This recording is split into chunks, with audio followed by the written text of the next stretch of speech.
Hello everyone, welcome back to my YouTube channel. So दोस्तों, आज के इस वीडियो में हम लोग कवर करने वाले हैं चैप्टर 11 जो कि क्लास 7 का साइंस एनसीईआरटी है। एंड हमारा चैप्टर का नाम है transportation in animals and plants. So चलिए हम लोग इसे पढ़ते हैं, ठीक है।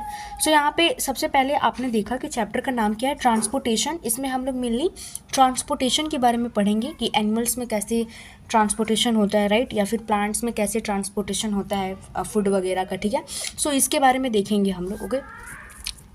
यहाँ पे देखिए सबसे पहले क्या बोल रहा है, you have learn earlier that all organism need food. हमें ये सब पता है, ठीक है, हमने ये पहले भी पढ़ा है कि ऑर्गेनिज्म को क्या चाहिए, फूड चाहिए, वाटर चाहिए, ऑक्सीजन चाहिए फॉर सर्वाइवल, मतलब सर्वाइव करने के लिए, राइट। इन सब चीज़ों की ज़रूरी पड़ती है, जैसे फूड, वाटर, ऑक्सीजन। ये सब हमने प्रीवियस चैप्टर में भी पढ़ा था, ठीक है। They need to transport all this to various parts of their body. अब जो ये सारी चीज़ें हैं, जैसे कि फूड हो गया, वाटर हो गया, या फिर ऑक्सीजन हो गया, तो इसका ट्रांसपोर्ट होना भी तो ज़रूरी है ना। मतलब जितने भी पार्ट्स हैं बॉडी के अंदर, ठीक है, तो वहाँ पे जाना ज़रूरी है, ठीक है। Further animals need to transport wastage to parts from where they can be removed. और जैसे कि एनिमल है तो उसको भी नीड है, ठीक है, कि जो वेस्ट है, वेस्ट प्रोडक्ट्स जो है उसको कैसे रिमूव किया जाए। Have you wondered how all this is achieved. क्या आपने ये कभी सोचा है कि आखिर ये सारी चीज़ें होती कैसे हैं। Look at figure 11.1। आप लोग 11.1 फिगर में देखिए, do you see the heart and the blood vessel.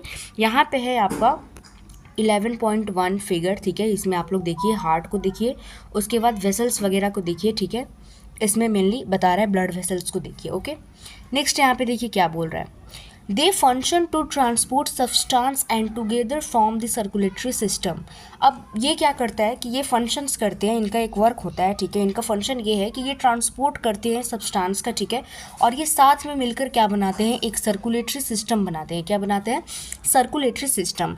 In this chapter you shall learn about transport of substance in animals and plants. इस चैप्टर में हम लोग मेनली इसी के बारे में पढ़ेंगे कि आखिर ट्रांसपोर्ट कैसे होगा, ठीक है, सब्सटेंस का एनिमल्स में भी और प्लांट्स में भी देखेंगे। पहले एनिमल्स में देखेंगे, फिर प्लांट्स वगैरह में देखेंगे। सो सबसे पहला हमारा टॉपिक है 11.1 सर्कुलेटरी सिस्टम। सो इसके बारे में पढ़ा जाए।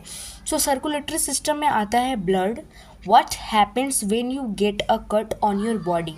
क्या होता है कि जब आपके बॉडी में अगर कहीं पे भी कट हो जाता है तो आखिर होता क्या है, ब्लड फ्लोज आउट। जो ब्लड है वो क्या होता है, वो आउट होने लगता है, फ्लोज आउट होने लगता है। बट व्हाट इज़ ब्लड, लेकिन आखिर ये जो ब्लड है, नेम जो वर्ड है, ये आखिर होता क्या है। तो यहाँ पे देखिए, ब्लड इज़ द फ्लूइड। जो ब्लड है वो एक फ्लूइड है which flows in blood vessel. जो कहाँ पे फ्लो करता है, ब्लड वेसल्स में फ्लो करता है, ठीक है। ब्लड वेसल्स है, उसी में क्या फ्लो करता है, ब्लड फ्लो करता है, ठीक है। It transports substance like digested food from the small intestine to the other parts of the body। अब जो यहाँ पे क्या बोल रहा है कि ये ट्रांसपोर्ट करता है सब्सटेंस का, लेकिन डाइजेस्टेड फूड का, जो फूड डाइजेस्ट हो गया अच्छे से, ठीक है, तो उनका ये क्या करता है, ट्रांसपोर्ट करता है, ठीक है। और कहाँ पे ट्रांसपोर्ट करता है, from the small intestine. Small intestine से to the other parts of the body में क्या करता है, ट्रांसपोर्ट करता है, okay. It carries oxygen from the lungs. और ये कैरी करता है ऑक्सीजन को कहाँ से, लंग्स से, to the cells of the body. It also transports waste for removal from the body. और ये मतलब जो वेस्ट प्रोडक्ट्स है तो उसको भी ट्रांसपोर्ट करता है रिमूव करने के लिए हमारे बॉडी से, ठीक है। सो ये सारी चीज़ें किसका काम है, ब्लड का काम है। किसका, ब्लड का, ओके। ये सारी चीज़ें भी ब्लड की ही यहाँ पे बात हो रही है, ठीक है। अब देखिए यहाँ पे कि जो ब्लड है वो क्या कैरी करता है, ऑक्सीजन कैरी करता है from the lungs of the cell of the body. उसके बाद ये जो वेस्ट प्रोडक्ट्स है इन सब का भी क्या रिमूव करवाता है बॉडी से, ठीक है। How does the blood carry various substance. अब यहाँ पे एक सवाल ये भी है कि जो ब्लड है, ठीक है, तो वो इतने सारी चीज़ें, इतने सारे सब्सटेंस को कैसे कैरी करता है, सोचने वाली बात है, right. Blood is composed of a fluid called plasma.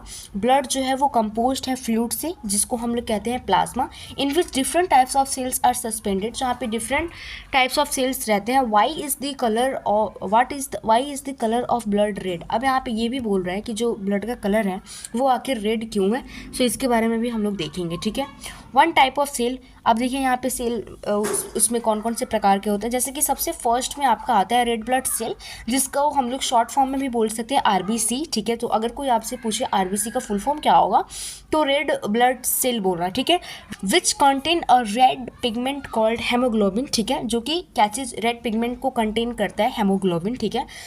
अब देखिए यहाँ पे आगे, हेमोग्लोबिन बाइंड्स विद ऑक्सीजन। अब जो हेमोग्लोबिन है ना वो बाइंड्स है, मतलब बंधा हुआ है क्या चीज़ से, ऑक्सीजन से, ठीक है, उसका एक बाइंड है।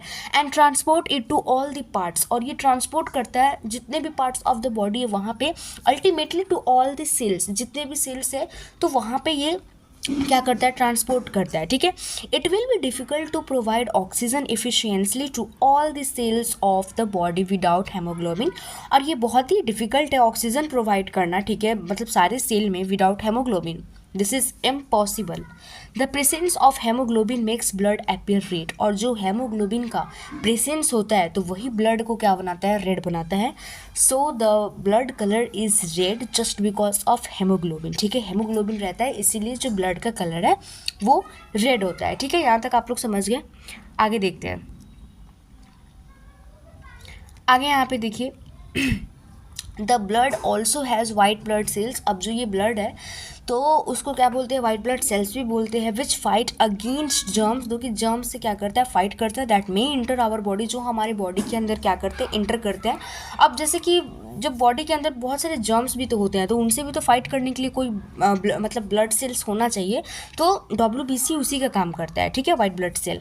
Boojho fell down while playing a game, Bujjo गिर जाती है जब वो गेम खेलती है कोई, and his knee got injured, और जो उसका नी होता है वो इंजर्ड हो जाता है। Blood was coming out from the cut, जहाँ पे उसका कट हुआ रहता है वहाँ से ब्लड मतलब आ रहा होता है। But after some time he noticed that bleeding had stopped, लेकिन कुछ देर बाद वो ये नोटिस करती है कि जो ब्लीडिंग है वो स्टॉप हो गया रहता है। And a dark red clot had plugged the cut, और थोड़ा सा डार्क रेड क्लॉट आ जाता है जहाँ पे कट हुआ रहता है वहाँ पे। Boojho was puzzled about this, अब बुज्जो ये सोचने लगी, ठीक है, थोड़ी कंफ्यूज हो गई। The clot is formed because of the presence of another type of cell, अब जो वहाँ पे क्लॉट इकट्ठा हुआ था तो वो किसी और मतलब टाइप ऑफ सेल के कारण ऐसा हुआ था जिसका नाम है प्लेटलेट्स, ठीक है। सो ब्लड क्लॉटिंग इसलिए हुई क्योंकि प्लेटलेट्स भी एक टाइप का सेल है, उसके प्रेजेंस में हुआ ये चीज़, ठीक है, उस मतलब अनदर टाइप ऑफ सेल है, वो दूसरा टाइप सेल है, मतलब ये थर्ड नंबर पे आता है प्लेटलेट, सबसे पहले RCB, WBC, देन प्लेटलेट्स, ठीक है। तो प्लेटलेट्स के चलते क्या हुआ, ब्लड क्लॉटिंग हुआ, ठीक है। आई होप आप लोगों को यहाँ तक क्लियर हो गया होगा। नेक्स्ट हमारा टॉपिक है ब्लड वेसल, तो इसको हम लोग नेक्स्ट पार्ट में कवर करेंगे, ठीक है। एक बार हम लोग इसको अच्छे से रिवाइज कर लेते हैं कि हमने आखिर क्या पढ़ा, ठीक है। यहाँ पे मेनली हमारा चैप्टर का नाम है ट्रांसपोर्टेशन, तो हम लोग एनिमल्स के भी बारे में और प्लांट्स के भी बारे में ट्रांसपोर्टेशन के बारे में पढ़ेंगे, ठीक है। उसके बाद हमने देखा कि सर्कुलेटरी सिस्टम, ठीक है, तो यहाँ पे क्या चलता है, मतलब सर्कुलेटरी सिस्टम में बहुत सारे ट्रांसपोर्ट वाले क्या आते हैं, सब्सटेंस आ जाते हैं, ठीक है, कि यहाँ पे जो ट्रांसपोर्टेशन हो रहा है सब्सटेंस का, ठीक है, तो ये सब एक फॉर्म करते हैं सर्कुलेटरी सिस्टम, जिसमें कि ब्लड रहते हैं जो कि ब्लड भी ट्रांसपोर्ट करते हैं, ऑफकोर्स ऑक्सीजन उसके साथ रहता है, मतलब ऑक्सीजन का ट्रांसपोर्टेशन कराता है, डाइजेस्टेड फूड का ट्रांसपोर्टेशन कराता है, हमने देखा। तो ब्लड भी सर्कुलेटरी सिस्टम में ही ना आया, क्योंकि वो भी तो एक ट्रांसपोर्टेशन का काम कर रहा है, ठीक है। फिर हमने देखा कि जो ब्लड सेल है वो 3 टाइप्स के होते हैं, प्लाज्मा वगैरह ये सब कंपोज्ड हैं ब्लड, ठीक है, ये हमने देखा। फिर हमने देखा 3 टाइप्स के ब्लड सेल्स है, ठीक है, जैसे कि आरसीबी नहीं भाई, ये क्या RBC, ठीक है, RBC हो गए, उसके बाद WBC एंड उसके बाद प्लेटलेट्स, और फिर हमने इसके बारे में डिटेल में पढ़ा, ठीक है। सो ये था आज के इस चैप्टर में, ठीक है। नेक्स्ट हमारा टॉपिक होगा ब्लड वेसल, तो इसको हम लोग नेक्स्ट पार्ट में कवर करेंगे। बाकी थैंक यू फॉर वॉचिंग, ठीक है, अब मिलते हैं नेक्स्ट वीडियो में। I hope you all like it.